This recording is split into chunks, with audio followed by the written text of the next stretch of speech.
I want to start with this statement. Purpose doesn't always show up with a spotlight. Purpose does not always show up with a spotlight. Sometimes it starts like a whisper. It's a thought that lingers in your heart. It's a sense that something needs to be done. It's a desire that is kind of stirred deep down within. There's a TV show that is based on one of the greatest movies ever to come out, called Cobra Kai, and the Karate Kid, one of the best 80s movies of all time. And the very beginning of Cobra Kai, Johnny Lawrence, who, if you've ever seen Karate Kid, he was the bad guy. Put him in a body bag. He was the bad guy. And Cobra Kai, the TV show, starts off with him. He's just a drunk. He's, can't keep a job. His kid's not in his life. He's just a mess. And one day he sees a young kid getting bullied by a group of guys. And when he sees the kid, something stirs in him. He doesn't have a plan, no 5-step strategy.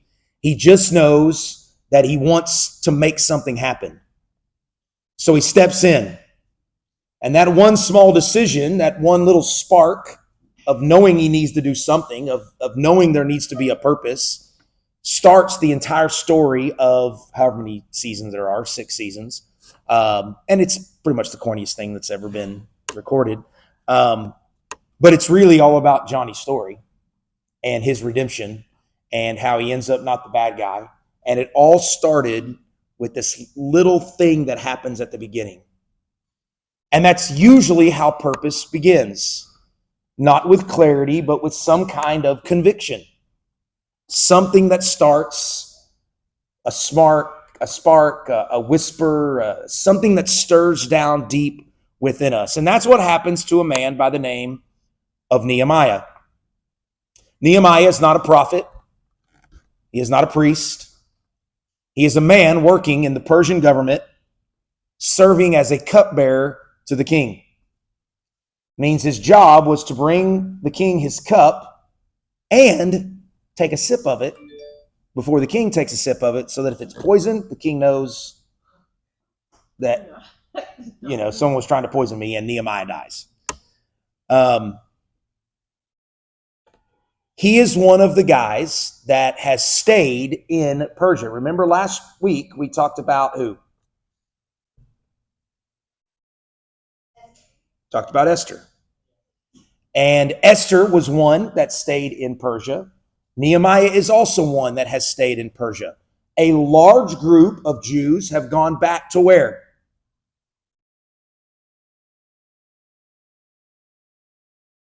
They've gone back to the Promised Land. They've gone back to Israel. They've gone back to Jerusalem.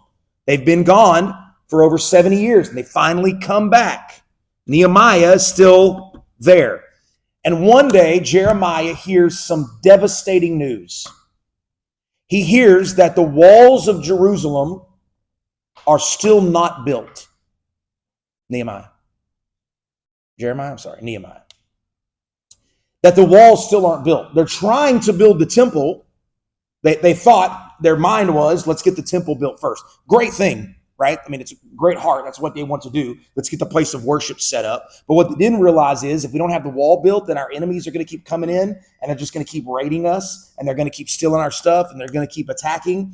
And Nehemiah hears all this, and it breaks his heart. The city that once symbolized God's glory is now being treated with disrespect and mockery, and something starts to stir inside of him. He doesn't yet know what God's going to ask of him. He doesn't yet know exactly what he is supposed to do. He just knows that he can't sit still. And so he prays.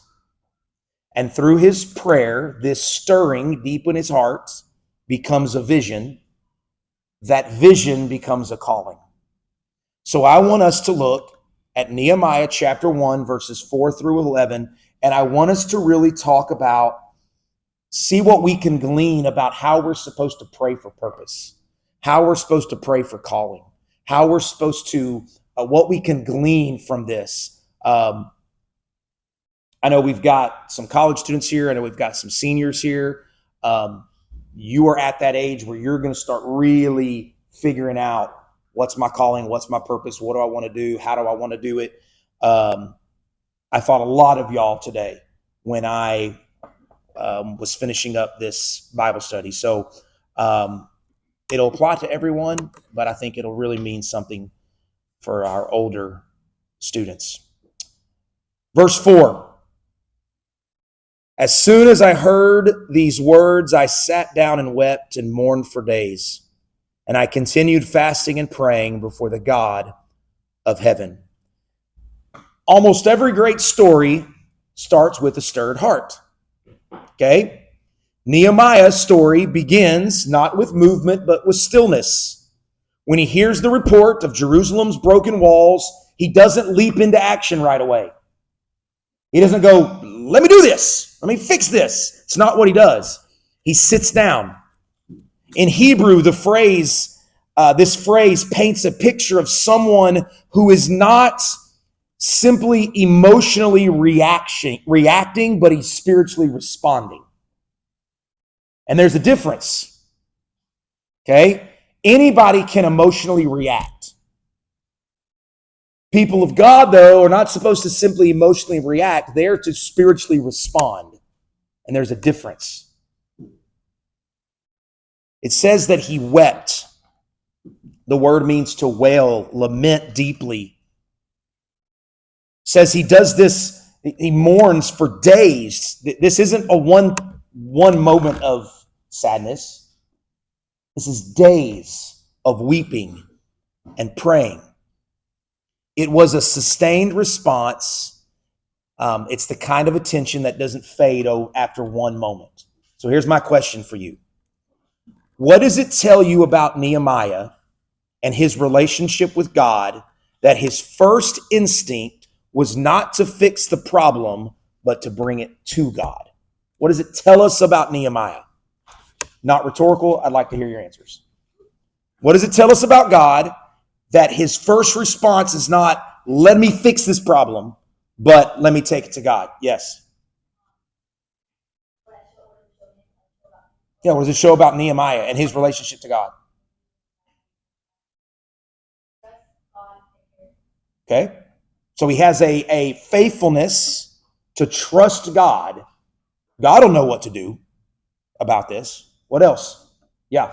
I think it shows his relationship with God. And it's so strong, the point where his knee-jerk reaction is when trouble comes, immediately goes to God. Yep. Yep. I mean, think about the people that are closest in your life. When something bad happens, don't you turn to them first immediately? Right? I mean, if I get bad news during the day, guess who the first person I'm calling is? My wife.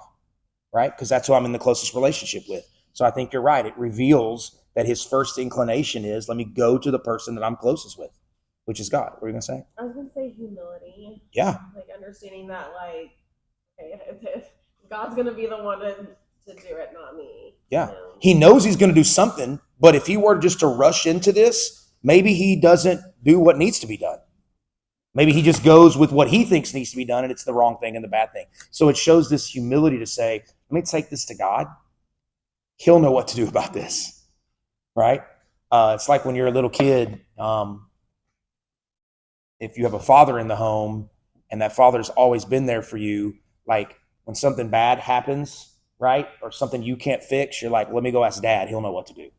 Even if Dad, didn't know what to do, you would still at least go to Dad and be like, well, Dad don't know what to do.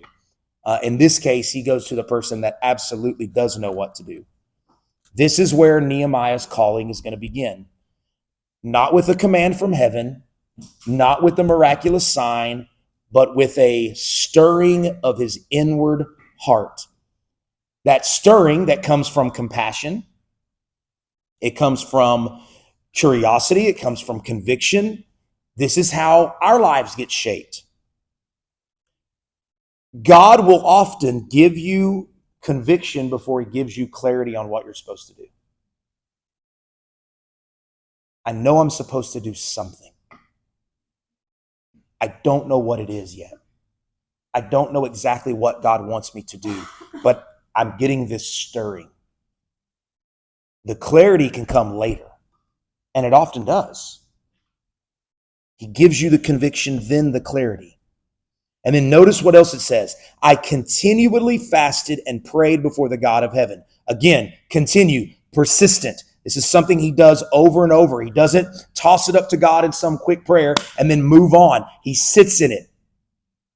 All right? He goes deep in his prayer. There's a difference between shooting a prayer up to God real quick and then just moving on and doing this fasting and praying. We kind of saw a little bit of that last week as well. Many people can feel compassion for a moment. But what happens with Nehemiah is his compassion then becomes a passion, right? So he feels, and then what God's going to do is he's going to stir that compassion into a passion and action. So he's going to sit and he's going to stay. Why do you think God sometimes delays in giving us clarity about what to do, even after he stirs our hearts? Why do you think God waits? Why do you think he stirs our hearts first, then gives the clarity later? Again, not rhetorical. I would love to hear your answer.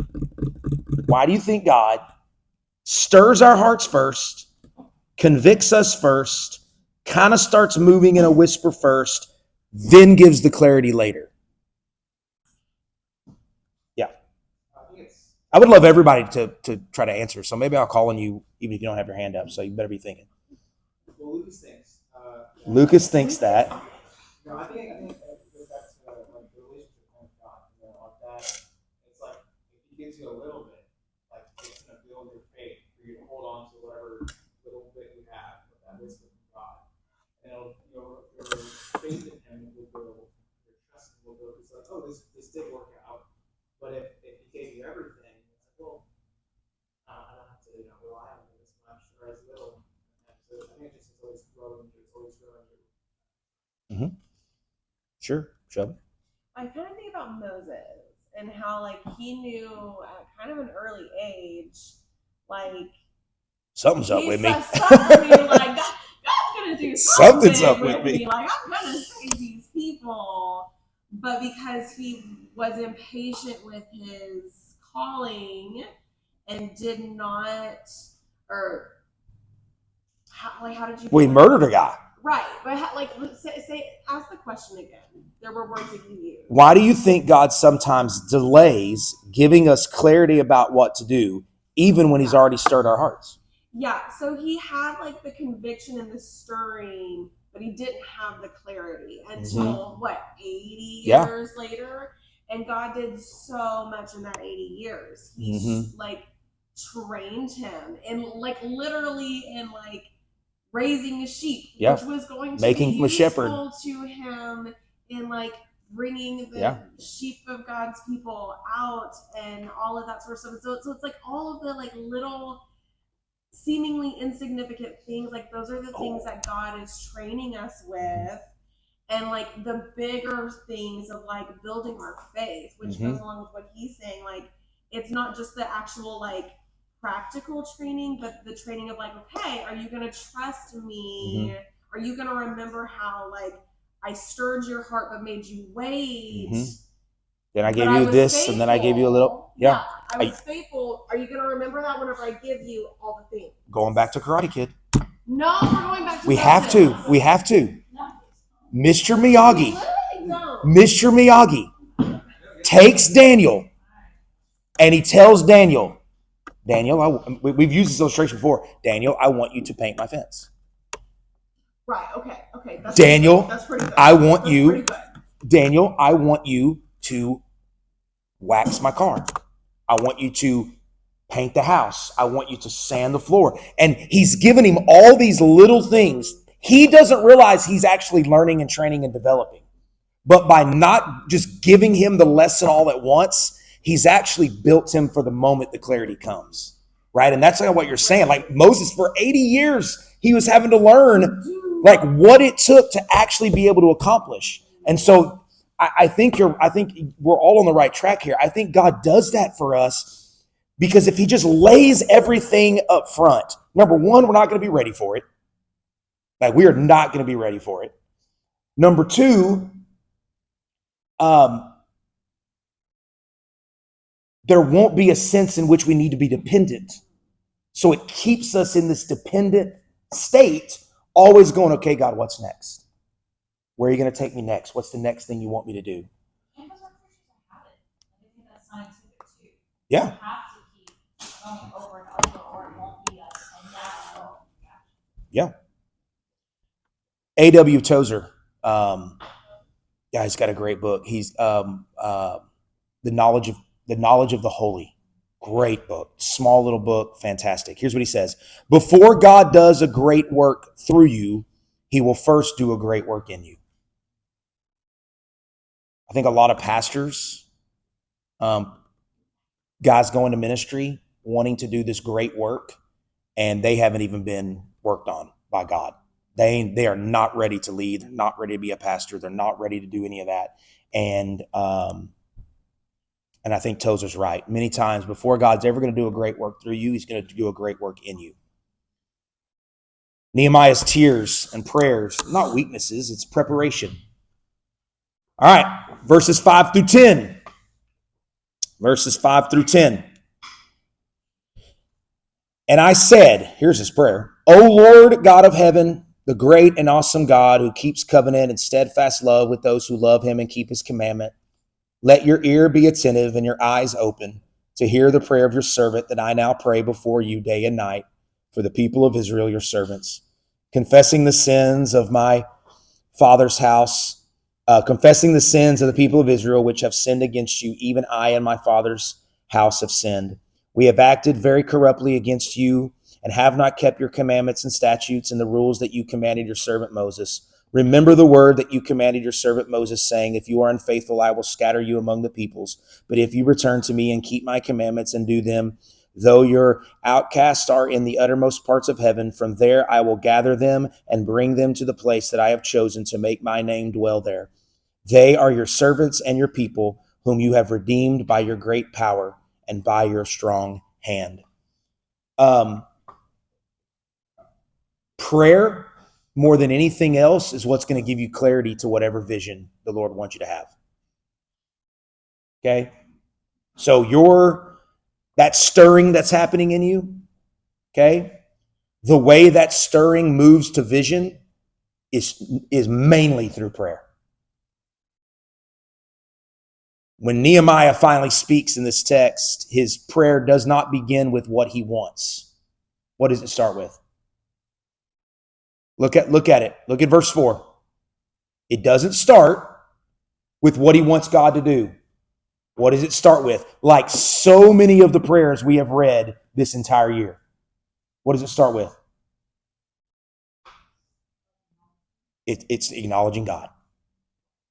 It's acknowledging who God is and how God acts. I mean, have we not seen this over and over and over again in our prayers? That even when people have great requests they need to make to God, they start first with who God is. He addresses him as the Lord God of heaven. That title emphasizes sovereignty. It emphasizes supremacy. It was the same name that is used by the exiles in Babylon in Daniel chapter 2 and Ezra chapter 1. It is a way of declaring, God, these earthly kingdoms belong to you. Jerusalem belongs to you.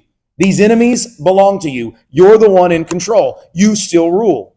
Then he calls God great and awesome. These are words that echo Deuteronomy 7. When Israel was reminded about how great and awesome God was for bringing them out of Egypt. Now, this should be an easy question to answer. Why do you think Nehemiah begins his prayer with the title God of heaven and calling him great and awesome? Why do you think he starts his prayer by calling God, the God of heaven, and saying, you are great and awesome? Somebody that hasn't answered yet tonight.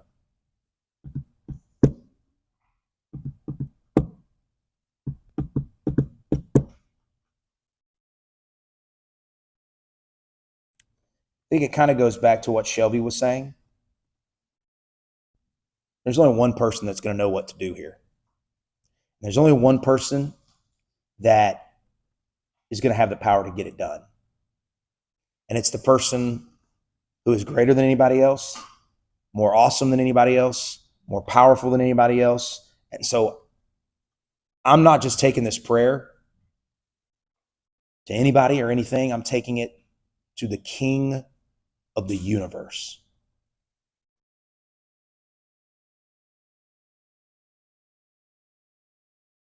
Our prayers make things clear only when they're grounded in theology. Okay? What is theology? What does the word mean? What is ology? Somebody tell me what ology means. The study of. What does theo mean? God. It's the study of God. It's all theology is. It means the study of God. Biology is the study of life. Right? Theology is the study of God. The only way for your prayers to bring clarity is if your prayers are grounded in theology, grounded in the truth of who God is and how God acts. Nehemiah goes on to say, "You are the God who keeps covenant and steadfast love to those who love you." So he's declaring, here's who you are, right? You're the God of heaven. You are great and awesome. Here's what you do. You keep your covenants and you have steadfast love. You love your people. This is who you are and this is what you do. And he grounds his prayer for vision on what to do. He grounds that in this theology. And what this is going to do is like what so many of our prayers have done that we've looked at. It's going to reorient his mind. There's this thing we got to fix. And if I look at that thing, it can get bigger and bigger and bigger and bigger. But what I need to do is I need to look at God, see him for how big he is, then this thing ain't going to look near as big.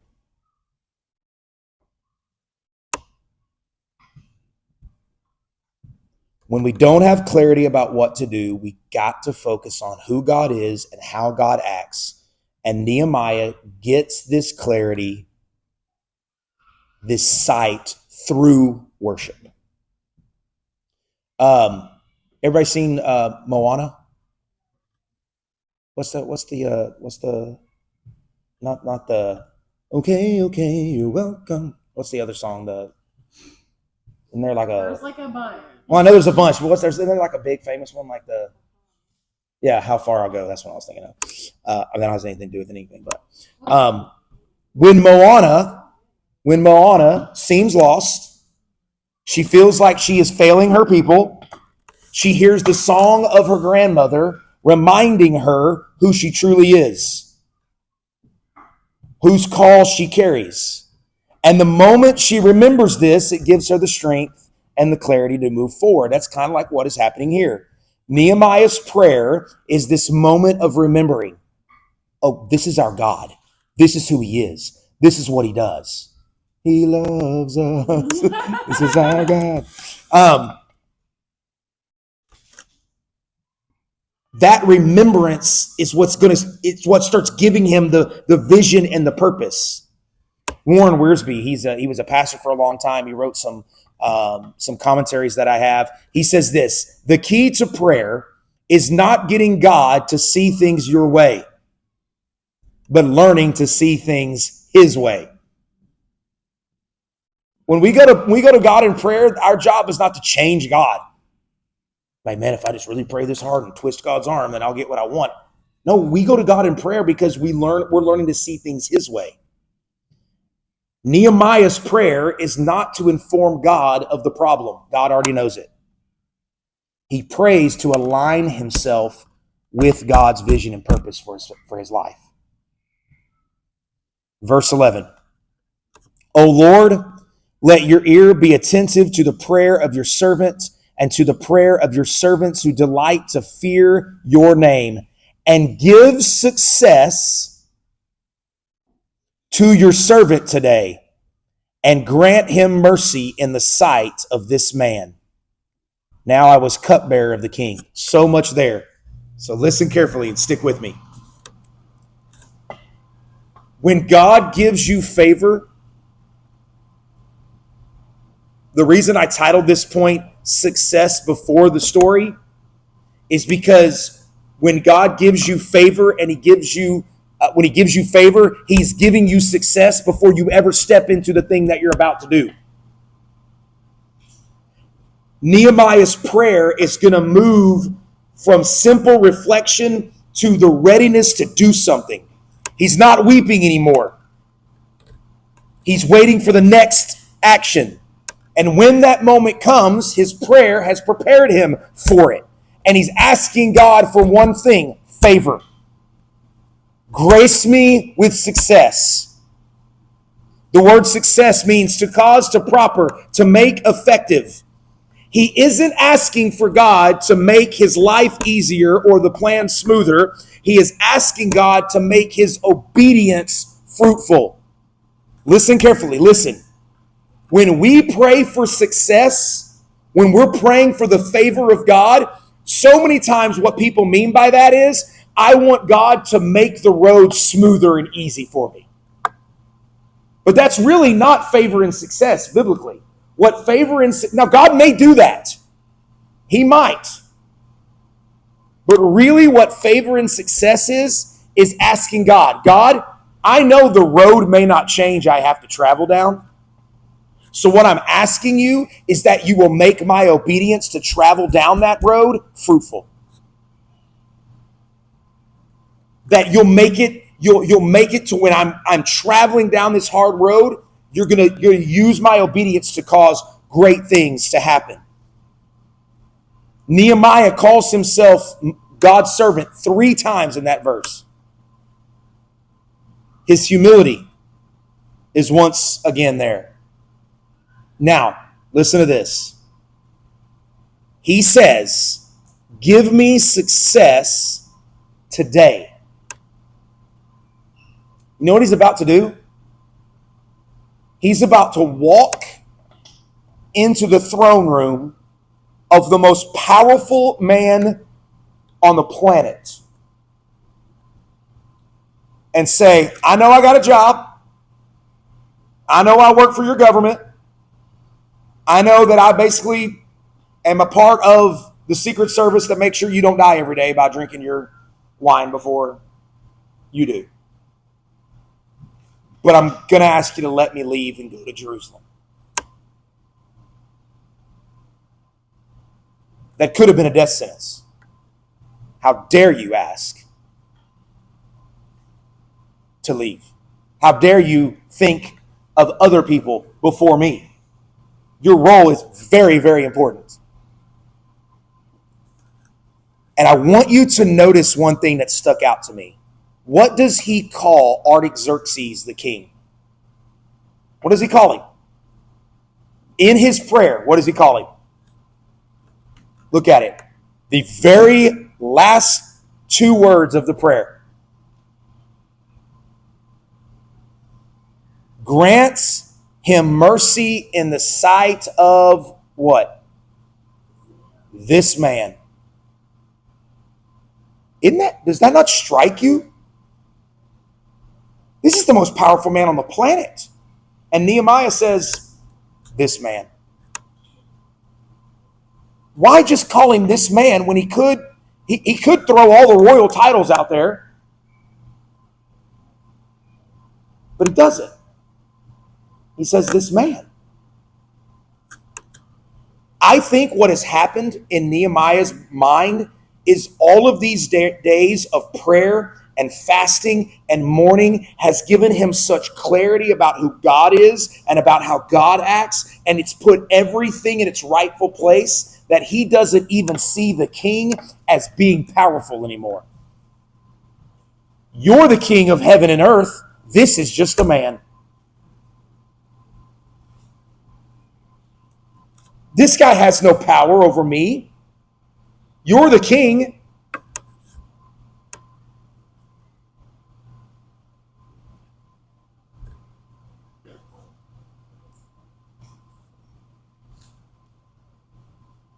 He steps out in faith, steps out in obedience. Does he know what God's going to do? Does he know for sure he's going to be safe? It's like Esther last week. Remember when Esther walked into the throne room? Did she know for sure the king was going to go, you're good, you're fine, no problem, come on in?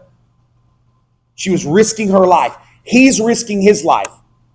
Like he is going and standing before the king who has the ability to wipe him out, not knowing for sure what exactly is going to happen. It's like Avengers Endgame. Remember when Cap thinks he's already tried to fight Thanos once by himself. Remember Thanos is up there and he's going to fight Thanos, and every time that anybody's tried to fight Thanos, they lose, even the Hulk and stuff. And they're in Wakanda, and it's all about to come to an end, and there's Thanos, and he knows, this may be the end, but I'm certainly not just going to cower and shrink back. And he steps up, and he's going to fight Thanos by himself if he has to. Of course, then what happens behind him? That's when the music changes, right? And all those portals open up, and the first thing you see is T'Challa step through that portal. Chadwick Boseman. Yeah. You remember the Karate Kid? When Daniel LaRusso, he's out there getting chased down by a bunch of guys in skeleton costumes. Oh, yeah. They're about to kill him. He's alone. Yep. He has no master. And then all of a sudden, Mr. Miyagi jumps down off that fence, takes them all out. Charles Stanley, the great Charles Stanley, once said this: favor is not about making life easy. It's about God enabling you to do what you could never do on your own.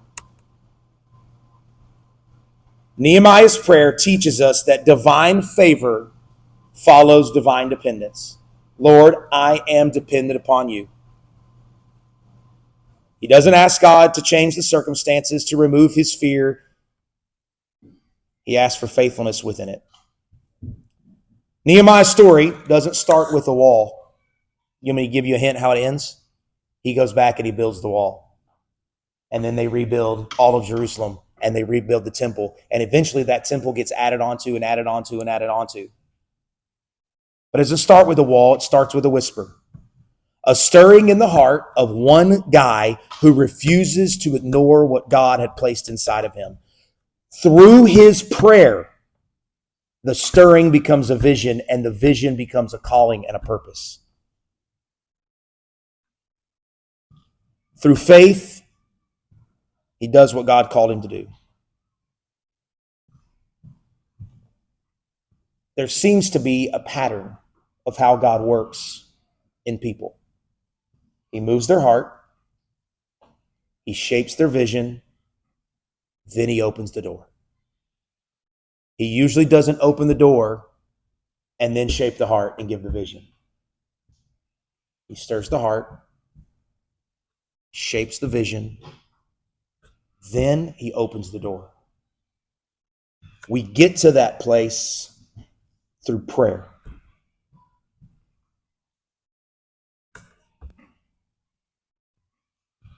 In prayer, he remembers who God is, great and awesome, covenant-keeping God.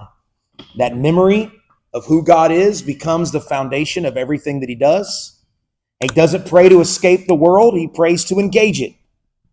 He doesn't ask God to remove the risk, he asks God for the strength to walk, no matter how hard the road is. And when the time came, he steps forward. He's scared, but he's trusting. And he discovers that God has been going ahead of him all along.